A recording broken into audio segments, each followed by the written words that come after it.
달그로 부탁해 채널에 오신 것을 환영합니다.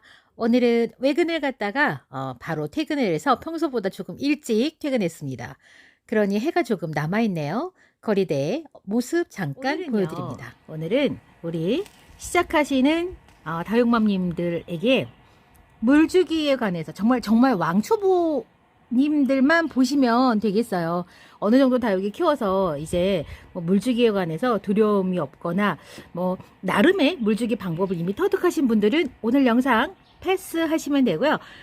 이제 막 입문하셔가지고 분갈이 하고 다육이 물 줘야 되는데 너무 걱정이신 분들 분갈이 후에 다육이를 기준으로 말씀드립니다.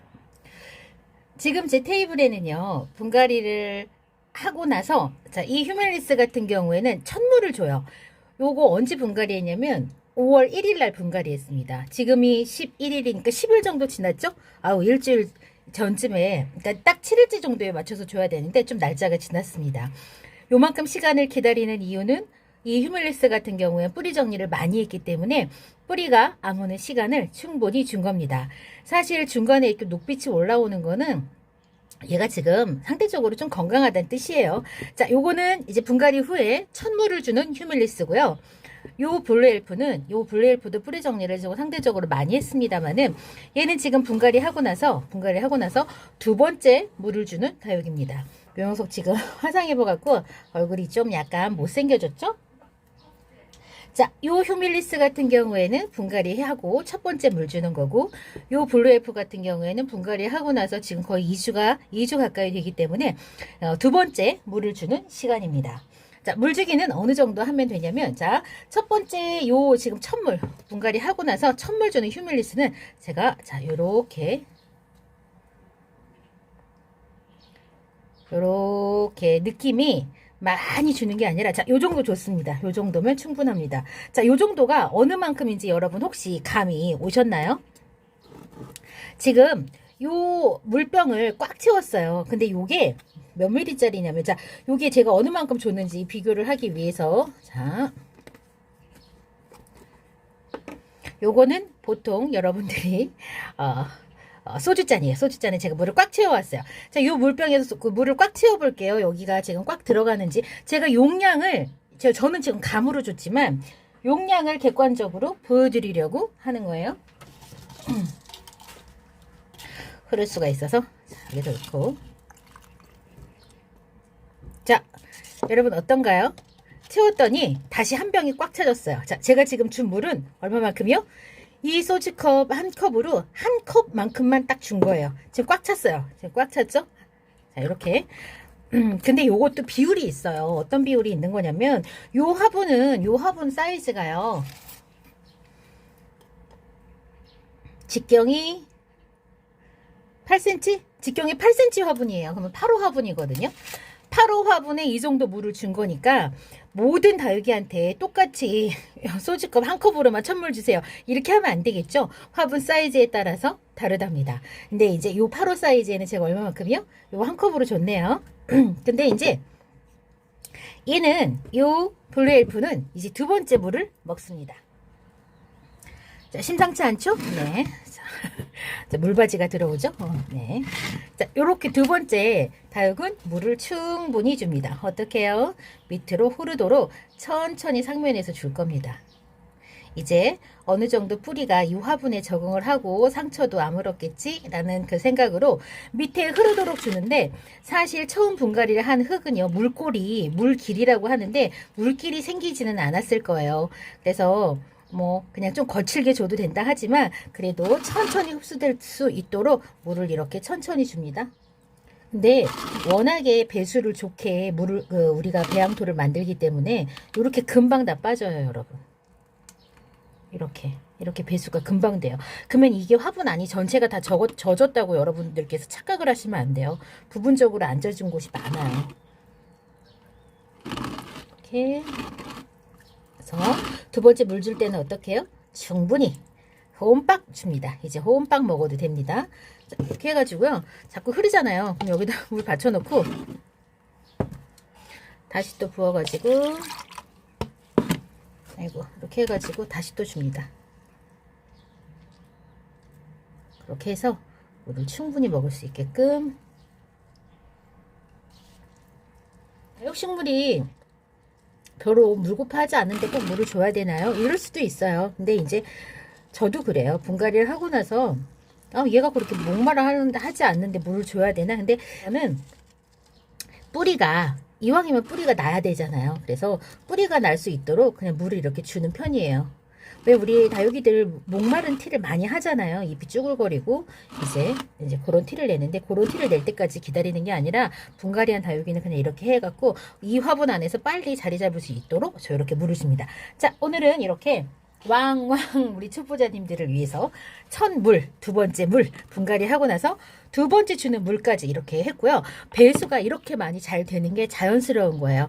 여러분들께서 배합을 그렇게 했기 때문에 배수가 아주 잘 되게 배합을 했기 때문에 주자마자 이렇게 나옵니다. 관엽들은 피트모스나 상토 성분을 많이 해서 분갈이하는 관엽에게서는 절대 있을 수 없는 일이지만 난이라든가 야생화라든가 다육이라든가 배수를 정말 극강으로 좋게 하는 요런 그 화분은 주자마자 물이 이렇게 빠지죠.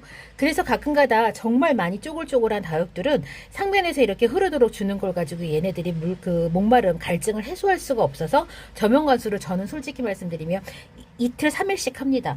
지금 제 거 스투키랑 그 산세베리아가 거의 막 4, 5일째 지금 저명관수를 하고 있는데요. 일부 펴진 스투키는 지금 제가 뺐어요. 근데 여전히 주름이 펴지지 않은 스투키가 있어서 계속 놔둬요. 스투키 같은 경우에는 적심을 해갖고 뿌리를 냈기 때문에 저명관수를 할 경우에 단면이 무름으로 상할 수 있다는 댓글을 봤는데 일단은 저는 워낙에 저 스투키를 너무 많이 말렸기 때문에 지금 그렇게 일단 저는 처방을 해서 지금 주름이 펴질 때까지 기다려 보려고 합니다. 자, 이렇게 블루엘프 물주기 했고요. 그리고 다음은 요 샴페인 옷자란 모습 좀 보여드릴게요. 목대가 있는 다육은요, 햇볕이 있는 쪽으로 도장됩니다. 햇볕을 찾아서 목대가 휘어지는데요. 목대가 없는 다육들은 햇볕을 찾아갈 수 있는 목대가 없기 때문에 최대한 햇볕을 많이 받으려고 요렇게 너부대대하면서 뒤로 훌렁 넘어가면서 치마를 입기 쉬워요. 이렇게 됩니다. 지금 제 샴페인이 햇볕이 부족하다는 표시를 지금 이렇게 저한테 하고 있어요. 사실 천천히 이런 현상이 있었는데 워낙에 거리대가 만석이다 보니까 이 녀석이 이렇게 표시를 하는데도 제가 못 들은 척 하고 있었는데 오늘은 도저히 안 되겠어서 이 녀석을 이제 햇볕이 좀 드는 곳에 옮겨줘야 되겠습니다. 요렇게 햇볕이 부족하면 해를 최대한 많이 받으려고 이파리가 넓어지거나 길어지거나 최대한 면적을 넓혀가지고 햇볕을 받으려고 노력합니다. 그렇게 이제 그러면 웃자라는 현상이 생기는데 옷자락의 직전 현상이 이렇게 뒤로 넘어가면서 일단은 뒤로 넘어가면서 최대한 면적을 넓히는 거죠. 요럴 때 이제 강한 햇볕이 들어가면 화상, 그 다음 순서는 화상이 되는 겁니다. 화상 조심하셔야 되겠죠? 자, 그리고 요거는 제 거 장미허브예요. 제가 아마 요거는 처음 도전했던 장미허브인데 적심을 해가지고 이거 지금 적심을 해서 외목대로 키울 만한 그런 제목이 없네요. 외목대로 이렇게 저도 멋지게 핫도그처럼 키워보고 싶은데 요 녀석들은 제가 하도 중간에 막 잘라갖고 번식한다고 그렇게 했더니 그렇게 외목대로 키울 만한 인재가 없네. 다 적심해가지고 오늘은 자 그래서 이 장미허브는 외목대로 키우기는 포기하고요. 자, 꼬집기를 하겠습니다. 장미허브 꼬집기 합니다. 얘는 솔직히 조금 뭐라고 해야 될까, 햇볕이 약간 부족한 데 있어 가지고요 그렇게 머리숱이 많지 않아요. 저는 장미허브로 제가 2포트인가 샀던 것 같아요. 그래갖고 장미허브 저 입꼬지 해갖고 뿌리도 나본 적이 있는데 끝까지 성공하기는 힘들더라고요. 이게 이것도 해보니까 그래서 장미허브 이렇게 해갖고 얼굴을 많이 만들어 보겠습니다. 지금 이거는 못 살릴 것 같아요. 그냥 살짝 꼬집어 가지고 개체수를 좀 많이 하는 걸로 하고요. 파라솔처럼 꼬집으면 이렇게 나더라고요.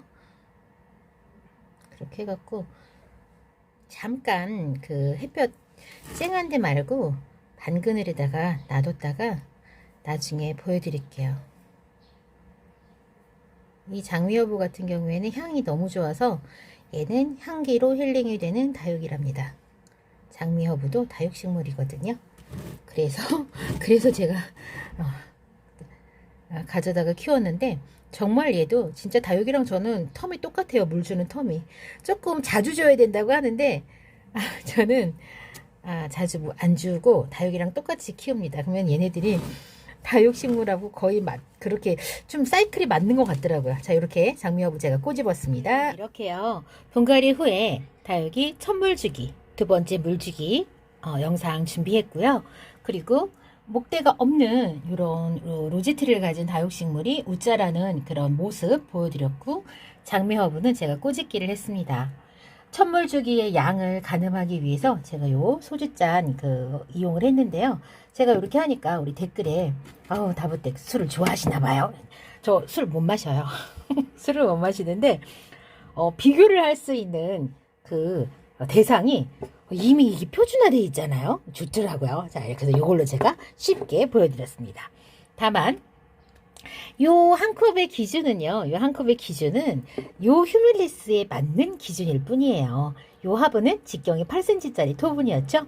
그렇기 때문에 요거보다 화분이 큰 요런 애들 첫물은 요거보다는 더 많이 줘야 되겠죠. 요거 한 컵 정도, 한 컵 반 가까이 줘야 되겠죠. 이렇게 조금 달라지니까 그냥 느낌이 그 정도다라고 이렇게 하시고, 첫물은 그냥 너 배부르게 먹어봐 이렇게 주는 게 아니구나 정도만 알고 계시면 되겠습니다. 이번 시간에는 정말 다육시 생활 처음 시작하셔가지고 물주기 어떻게 해야 되나, 나 다육이 분갈이 했는데 물 어떻게 주지 고민하시고 계시는 우리 시청자님, 왕왕 초보 시청자님을 위한 영상이었는데요. 시작하셔서 한 달, 두 달 정도 되신 분들 다육이 물 주고 싶어서 손이 근질근질 하시죠? 그러실 겁니다. 그런데 다행히도 5월과 6월도 날이 너무 이제 기온이 높아지면 좀 신경을 쓰셔야 되겠지만, 아직까지 5월은 상대적으로 다육맘에게 조금은 마음이 편안한 시간입니다. 워낙에 바람이 잘 불고 물마름이 좋기 때문에 그렇죠. 저는 밖에 베란다 문을 상시 열어놔서 베란다 내부에도 환기 통풍을 이렇게 신경을 쓰고 있지만 본회의도까지 돌려가면서 환기를 하는 경우도 있습니다. 그러니 환기 잘 시켜주시면서 물관리 하신다면 요 시기에는 과습이 문제될 일이 없지 않을까 생각해 보네요. 자, 장미허브 꼬집기 한 거 얼마만큼 나중에 나는지 다음 영상에서 간간히 올려드리고, 장미허브 다부떼기 꼬집기 해갖고 성공하면 나도 따라해야지 라고 하시는 우리 시청자님들, 다부떼기 장미허브 두고 보시기 바랍니다. 저는 다음 시간에 다시 찾아뵐게요. 그럼 안녕히 계세요.